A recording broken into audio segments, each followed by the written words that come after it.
আমি প্রথমেই শান্তা দত্তকে অভিনন্দন জানাবো। তিনি অন্ততপক্ষে দুঃসময়ের মধ্যে একটা সঠিক বার্তা দেওয়ার চেষ্টা করেছেন যে মাথা উঁচু করে শির দ্বারা সিধে করে থাকলেই শিক্ষা এবং শিক্ষা ব্যবস্থা টেকে। আমি প্রথম দিনই আমার পোস্টে বলেছিলাম যে শান্তা স্যার আশুতোষের আদর্শকে মেনে চলুন। তিনি মেনে চলেছেন, তাকে ধন্যবাদ। আর এই যেসব অধ্যক্ষরা বলেছে তাদের জিজ্ঞাসা করবেন না তারা অধ্যক্ষ হয়েছেন কী করে, কেন হয়েছেন। আমার তো মনে হচ্ছে তাদেরও শিক্ষাগত যোগ্যতা নিয়ে যদি ভালো ভালো অনুসন্ধান করা হয় দেখা যাবে এরকম তৃণমূলের মতো পরীক্ষা ব্যবস্থা করেই হয়তো তারা কেউ হয়েছে।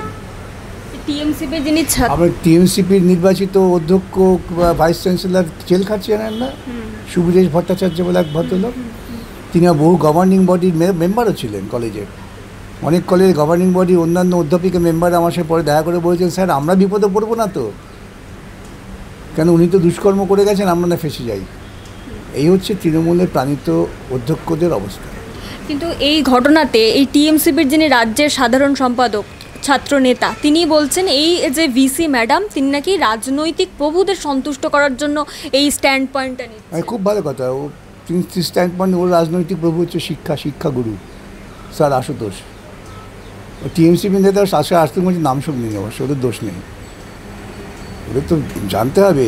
ও জানে স্যার আশুতোষ মুখার্জিকে, ও জানে কলকাতা বিশ্ববিদ্যালয়ের ভাইস চ্যান্সেলর ছিলেন স্যার আশুতোষ এবং তিনি ব্রিটিশ সরকারের বিরুদ্ধে কী কথা বলেছিলেন, এসব ওদের লেখাপড়া একটা করা দরকার। এই ছাত্র নেতা ভিসি ম্যামকে রাক্ষসী বলছেন প্রকাশ্যে। তাহলে বুঝতে পারছি এরা ছাত্র নেতা নয়, এরা ছাত্ররূপী চোর জোচ্চোর বদমাইশ ডাকাত।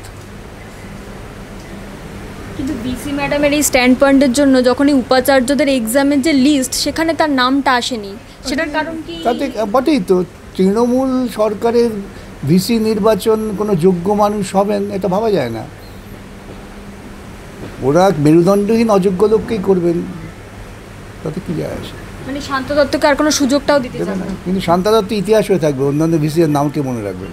সিবিআই ইডি এই সমস্ত বিধায়ক বা শিক্ষামন্ত্রী এরা অবধি যেতে পারে, কিন্তু অভিষেক ব্যানার্জি মমতা ব্যানার্জি পর্যন্ত যেতে পারে। সুরক্ষা বলয় আছে, এটা লক্ষণ রেখা টানা আছে, এটা মোদি রেখা বলে বা আরএসএস রেখা। ওই আরএসএস রেখা যে টানা আছে তার ভেতরে কী করে ঢুকবে?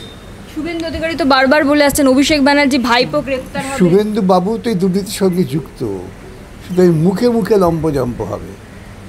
নিয়োগ দুর্নীতিতে মনে হচ্ছে বিজেপির লোকেরা যুক্ত নয়, বিজেপির লোকেরাও যুক্ত, এ নিয়ে কোনো সন্দেহ নেই। সেই জন্য তো নারদা মামলার পর কোনো তদন্ত হয় না, সবাই যুক্ত, সবাই যুক্ত। ওরা চৌর্যবৃত্তিতে বিজেপি তৃণমূল তারা সমানভাবে এগিয়ে চলেছেন, একে অপরের কাঁধে হাত দিয়ে। মুখে ঝগড়া করছেন, বেড়ালা দেখবেন একসাথে তাকে ঝগড়া করে কিন্তু আবার বন্ধুত্ব হয়, সেই রকম। মানে তৃণমূল আর বিজেপি বিড়ালের মতো একই রকম, খুব চেঁচাবে, হাই হাই ওকে থামছে তো দুজন এক জায়গায় গিয়ে আবার খাবার দিলে একসঙ্গে বসে চারটে বসে পড়বে একই। স্যার অন্য প্রসঙ্গে যাব।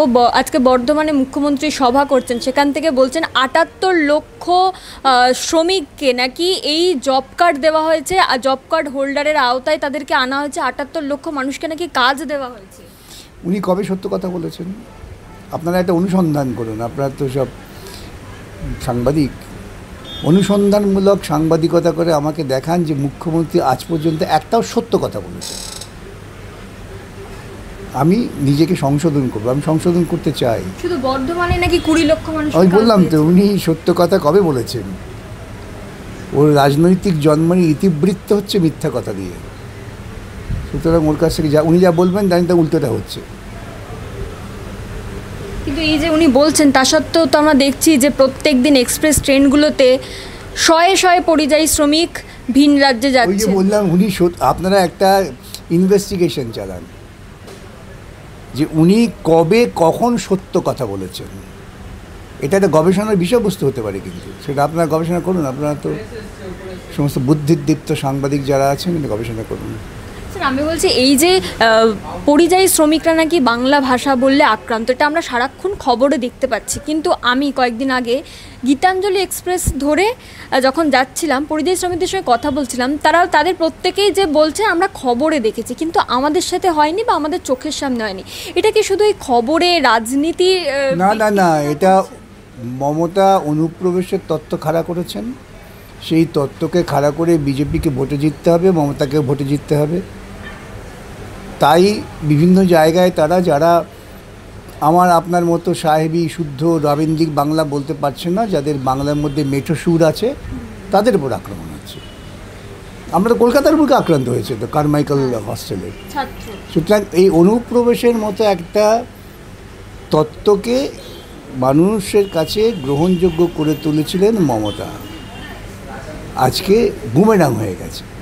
তাই তিনি চিড়িং বিড়িং করে লাফাচ্ছেন, কিন্তু সমস্ত ঘটনার জন্য উনি দায়ী। কিন্তু এটাকে তো বিজেপি কাজে লাগিয়ে তারা ভোটে জিততে চায়। বিজেপি তো চায় তৃণমূল আর বিজেপি থাকুক।